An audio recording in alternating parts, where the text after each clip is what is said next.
Imagine a tower so tall that it disappeared into the clouds. A colossal structure erected by human hands, no steel, no concrete, no technology. Just clay, bricks, and fire. That's the story of the Tower of Babel. But what few people know is that this story goes far beyond what is written in the pages of the Bible. Secret rituals, human sacrifices, military organization, and a linguistic collapse that would change human history forever.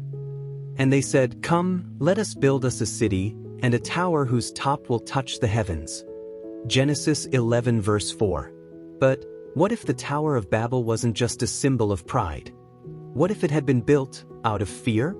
Fear of God, fear of another flood, fear of being forgotten. Today, we will reveal the dark secrets of this cursed building. And what was inside it? The world was silent. The waters had receded. The earth, drenched in death, was beginning to breathe again. The flood had passed, but the fear remained.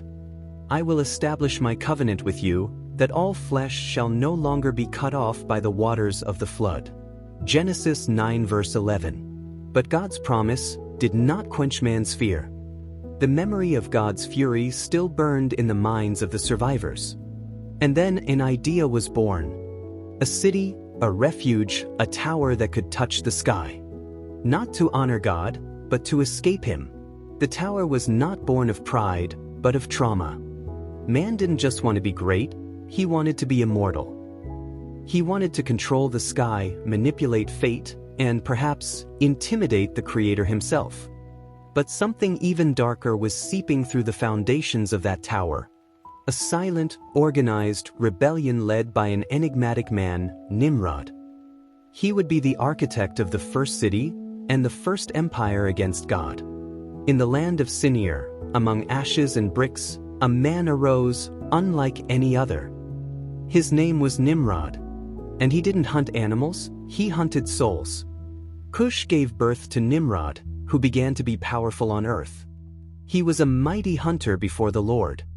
That is why it is said, like Nimrod, a mighty hunter before the Lord. And the beginning of his kingdom was Babel. Nimrod was not just a king, he was an archetype.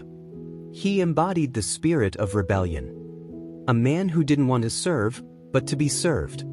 Who didn't want to worship, but to be worshipped. Mighty hunter before the Lord, that phrase carries weight. It wasn't a compliment, it was a warning. He stood before God as one who challenges. He was a hunter of men, manipulating minds, seducing hearts. Nimrod represents the first figure of a historical antichrist. He unifies the peoples, but not for the glory of God, but for the glory of man. The tower he begins to erect is an altar to human independence, a temple of vanity, a ladder to the abyss. It was at his command that Babel began to be built, not as a city, but as a monument to disobedience. And the stones of that tower carried more than clay and straw. They carried pride, fear, and spirits that should never have been summoned. They said, "Come, let us build ourselves a city and a tower whose top will touch the heavens." But it wasn't just stones. It was an attempt to usurp the heavens, to conquer the throne of the Most High. They said, "Come, let us build ourselves a city and a tower whose top will touch the heavens, and let us make ourselves a name, lest we be scattered abroad on the face of the whole earth." It wasn't just a physical building, it was a spiritual tower. Each layer raised cried out to heaven, "We don't need you, O God." It was the cry of the creature trying to kill the Creator within itself. They didn't want to be scattered, they wanted to be like gods. They wanted to make a name for themselves, going against the divine plan. The Tower of Babel was the symbol of the collective ego in its most corrupted state. There began the cult of unity without God, the worship of man by man. The tower was rising not only in the physical, but in the celestial regions. Fallen entities, ancient rebels, watched intently. Babel became a portal, a spiritual opening for influences that wanted to ascend to heaven again, as Lucifer had tried before. It was a repetition of original sin, the same desire to be like God. And then, heaven answered. And the Lord descended to see the city and the tower that the sons of men were building. But this descent was not like the others. It was a silent, cold, and devastating judgment. Then the Lord came down to see the city and the tower that the children of men were building. And the Lord said, Behold, the people are one, and they all have one language, and this is what they are beginning to do. And now there will be no restraint on anything they try to do. Come, let us go down and confuse their language there, so that one may not understand the language of another. God saw, and could not allow it. The unity they sought was a spiritual counterfeit. There was no humility, there was no covenant, only pride.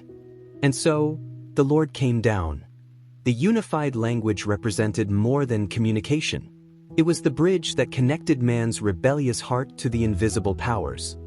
By confusing languages, God not only blocked a construction, He broke an evil spiritual link that was forming between earth and hell. What if it wasn't just confusion? What if, at that moment, God had separated the timelines? Languages, peoples, nations each followed a path, a mission, a destiny. But the original plan was interrupted. Some scholars and theologians suggest that the Tower of Babel was more than architecture.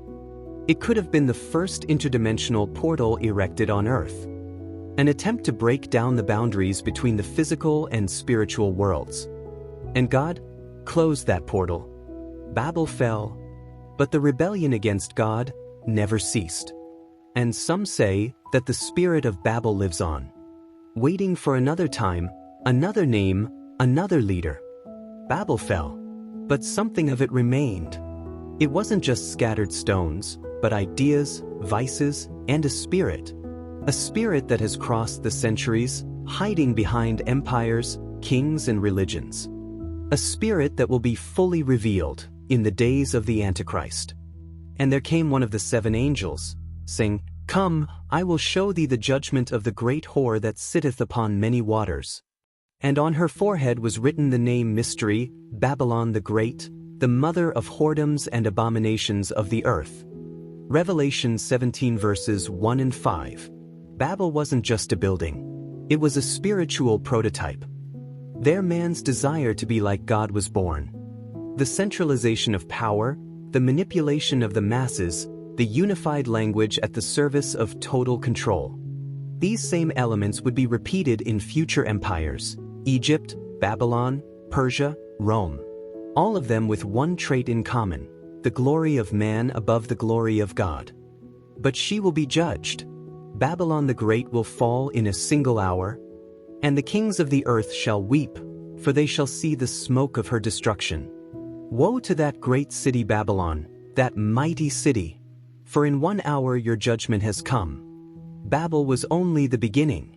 The harlot is the culmination. But the end is near, and with it will come the righteous judge. Are you on the right side of spiritual history?